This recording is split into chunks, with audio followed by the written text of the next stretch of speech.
शहर के जाने माने रईस हीराचंद और उनकी पत्नी सुजाता की चमचमाती महंगी कार बंगाल की एक पुरानी बस्ती की सुनसान गली में एक बेरौनक से पुराने मकान के बाहर आकर रुकती है।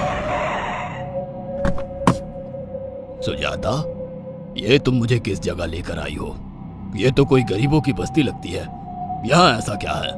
हीराचंद के कुछ भी समझ में नहीं आ रहा था कि सुजाता उसे ऐसी अजीब सी जगह क्यों लाई है, जिस मकान में दिन में भी अंधेरा दिख रहा था और धुआं उठ रहा था। आप मेरे साथ अंदर चलिए, सब समझ जाएंगे। यहाँ हमारी हर समस्या का समाधान मिलेगा। सुजाता और हीराचंद आशंकित कदमों से उस मकान में दाखिल होते हैं। तभी उन्हें किसी महिला की बाहरी आवाज सुनाई पड़ती है। चले आओ, चले आओ। हीराचंद ने देखा कि उस मकान के अंदर अंधेरा था। अचानक हीराचंद की निगाह एक कमरे की ओर पड़ी, जिसके अंदर हल्की हल्की सी रोशनी आ रही थी और उस कमरे के अंदर से धुआं उठ रहा था। शायद उस कमरे के अंदर आग जल रही थी। ये किसकी आवाज है? यहाँ इतना अंधेरा क्यों है और ये धुआं कैसे उठ रहा है? मेरा तो यहाँ दम घुट रहा है। सुजाता और हीराचंद धीरे धीरे कदमों से उस कमरे के अंदर चले गए। अंदर वाले कमरे में बिखरे बाल वाली एक खूबसूरत सी बूढ़ी औरत सामने जल रही आग में एक मुर्गी की गर्दन काटकर उसका खून गिरा रही थी और मुर्गी का शरीर छटपटा रहा था। ये देखकर सुजाता को उबकाई आने लगी। हीराचंद ने सुजाता की ओर देखकर कहा, तुम ही मुझे यहाँ लेकर आई हो और खुद ही घबरा रही हो। कौन है ये भयानक सी शक्ल वाली औरत और हम यहाँ क्यों आए हैं? अचानक उस औरत ने एक झटके में मुर्गे की गर्दन धड़ से अलग कर दी। ये देखकर सुजाता के मुंह से चीख निकल गई और सेठ हीराचंद भी सहम गया। वो बहुत डरावना नजारा था। ये अघोरात आई हैं। ये हमें अपनी काली तंत्र विद्या से संतान सुख प्रदान कर सकती हैं। इसलिए मैं आपको यहाँ लेकर आई हूँ। कैसी बात करती हो? जहाँ बड़े से बड़े डॉक्टर सफल नहीं हुए, वहाँ ये मामूली औरत क्या कर लेगी? हीराचंद की बात सुनकर अघोरिताई ने गुस्से से हीराचंद की ओर देखकर कहा, नादान हीराचंद, काली विद्या में इतनी शक्ति है कि मरे को भी जिंदा कर दे। संतान पैदा कराना कौन सा मुश्किल है? तुम्हें मेरा नाम कैसे पता? क्या तुम सच में हमें संतान सुख दिला सकती हो?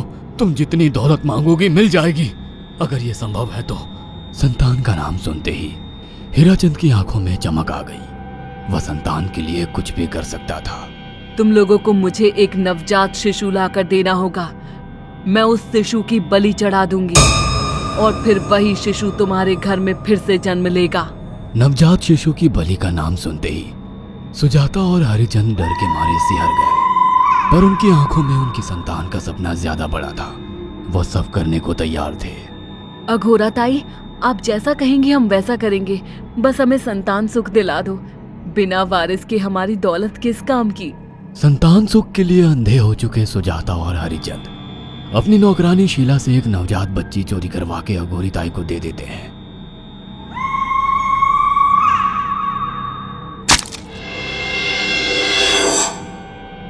उस शिशु की बलि से सुजाता गर्भवती हो जाती है। देखा आपने अघोरा की तंत्र शक्ति? मुझे उस पर पूरा भरोसा था। चलो चलकर उन्हें धन्यवाद कहते हैं। हीराचंद और सुजाता अघोराताई के पास पहुंचते हैं। वो दोनों बहुत खुश थे और अघोरा पर उन्हें अंधविश्वास हो गया था। अघोराताई, आप महान तंत्रिका है। आपने वो चमत्कार कर दिखाया जो बड़े बड़े डॉक्टर नहीं कर सके। ये काली विद्या है बेटा। अगर तुम दोनों चाहो तो मैं इस विद्या से तुम दोनों को हमेशा के लिए जवान बना सकती हूँ। क्या सच में ऐसा संभव है?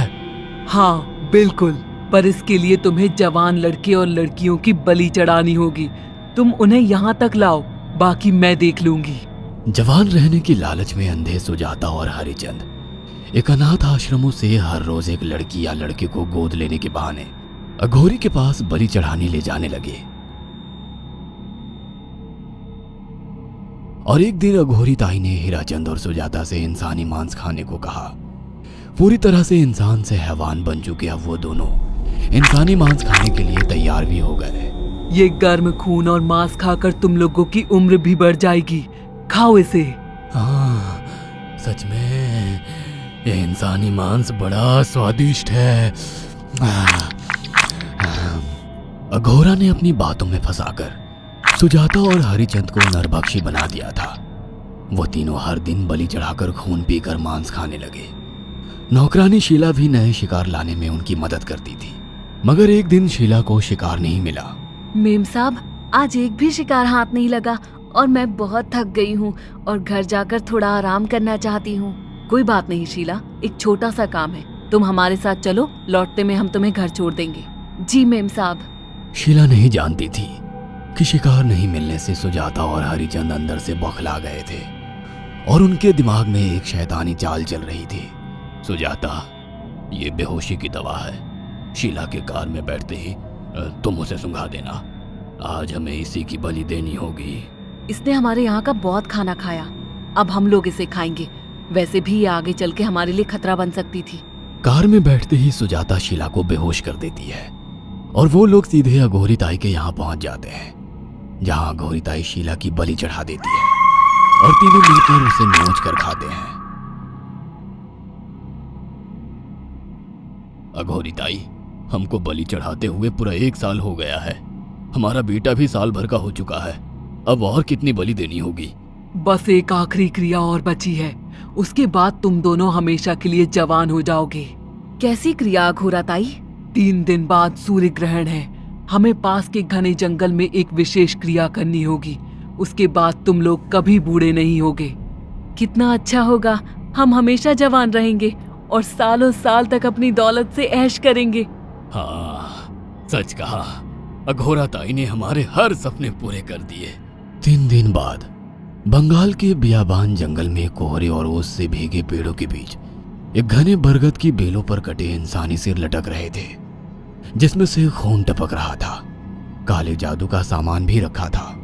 कितनी भयानक जगह है ये, हर तरफ कटे हुए सर लटक रहे हैं। थोड़ी देर में सब समझ जाओगे। बैठ जाओ और मेरे साथ ये मंत्र दोहराओ। ओ, अघोरा, ये किन लोगों की कटी हुई गर्दनें हैं? आप यहाँ क्या करने वाली हो?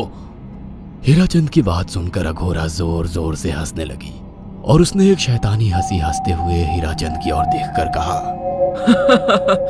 तुम जैसे ही लोगों ने अपनी इच्छाओं को पूरा करने के लिए इन लोगों की बलि चढ़वाई है और फायदा उठाया है। अब तुम दोनों आंखें बंद करके यहाँ बैठ जाओ और मेरे साथ मंत्रों को दोहराते जाओ। अघोरा ने सुजाता और हरिचंद को वशीकरण मंत्र और काले जादू के इस्तेमाल से सम्मोहित कर दिया और देखते ही देखते वो एक भयानक डायन में बदल गई और चीखती हुई बोली, अब मैं तुम दोनों की बलि चढ़ाकर अमर हो जाऊंगी, क्योंकि तुम लोगों ने 100 लोगों की बलि का खून पिया है। देखते ही देखते उस डायन ने फरसे से एक एक करके सुजाता और हरिचंद की गर्दन काटकर जल रही आग में बलि चढ़ा दी और उनका गर्म खून पीने लगी। जब तक तुम जैसे मूर्ख और लालची लोग अपने फायदे के लिए दूसरों को मेरे पास लाते रहेंगे, मैं उनका फायदा उठाकर ऐसे ही उनकी बलि चढ़ाती रहूंगी। दरअसल अघोरा एक डायन थी और अपना स्वार्थ पूरा करने के लिए उसने हीराचंद और सुजाता की लालच का फायदा उठाकर उनकी भी बलि चढ़ा दी। बुरे काम का बुरा ही नतीजा मिलता है।